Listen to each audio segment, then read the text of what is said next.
Hi, this is Busy Pro 3 channel. In today's video, I will show you how to unmute someone on Instagram message.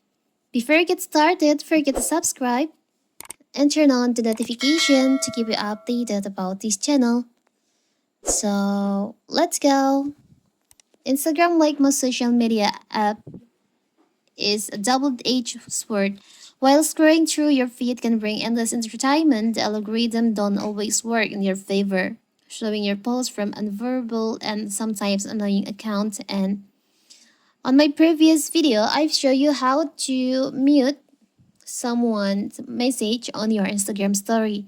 And now, what if you want to unmute them? It's so simple. So first of all, of course, we have to open our Instagram.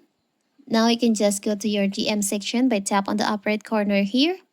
You can choose on the account that you just mute. Here, you can just tap and hold like this.